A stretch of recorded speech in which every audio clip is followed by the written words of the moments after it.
मैं शिवत्व के बारे में जानना चाहता हूँ। एक लाइन में है शिवत्व। शिवत्व अनुभव की वस्तु है। शिवत्व का अर्थ है जो है ही नहीं,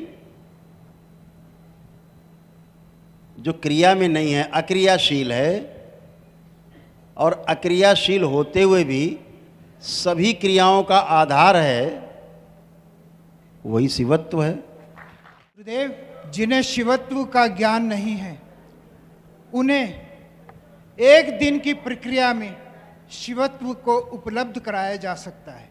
अरे एक सेकंड लगता है शिवत्व जानने में। एक सेकंड। एक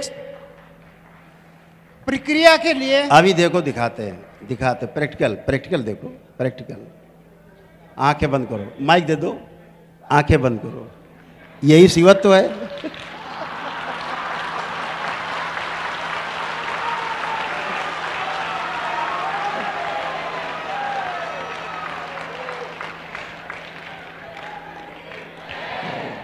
क्या होता है कि शिवत्व जो है, शिवत्व कभी किसी को प्राप्त नहीं होता।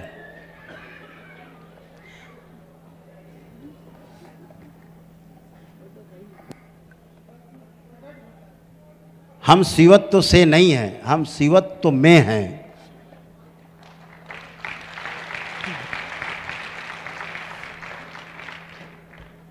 और शिवत्व को हम उपलब्ध होते हैं। शिवत्व कभी प्राप्त नहीं होता। वो इतना भारी भरकम हम इतने से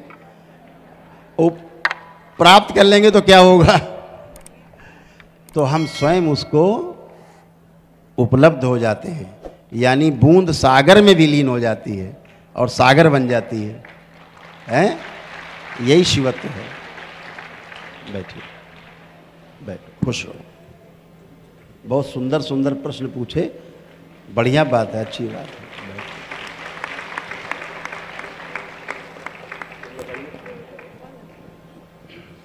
जो है ही, जो इन दो आँखों से दिख रहा है और जो इन दो आँखों से नहीं दिखता, तीसरी आँख से दिखता है या उससे भी देखने की क्षमता नहीं है लेकिन है, ये सारा सब शिव में ही समाया हुआ है। शिव से है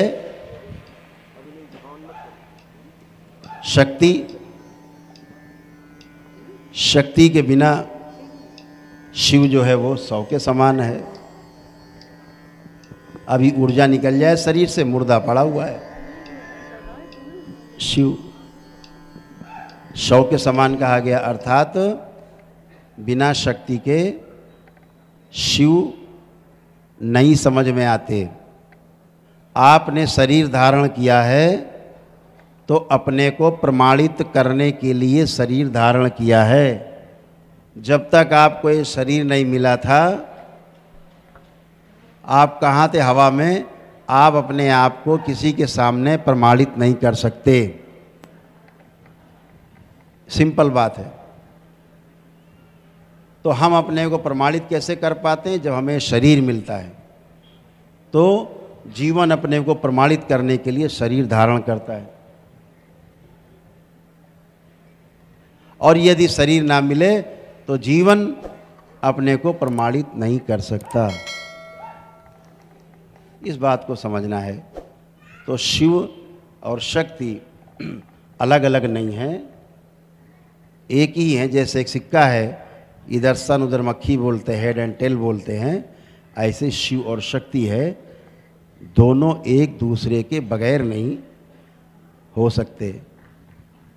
अलग अलग बात करते हैं, हेड एंड टेल बोलते हैं समझने के लिए केवल, लेकिन अलग नहीं किया जा सकता। सिक्के से आप पीछे का सिक्का मिटा दो, आपका सिक्का बेकार। तो ऐसे ही शिव और शक्ति है जो एक साथ ही है। आप में भी 4 चक्रों तक स्त्री पुरुष का भेद है। 4 चक्रों के बाद जब आत्म शरीर आता है तुरीय के पश्चात, तो आत्म शरीर में स्त्री पुरुष का भेद समाप्त हो जाता है।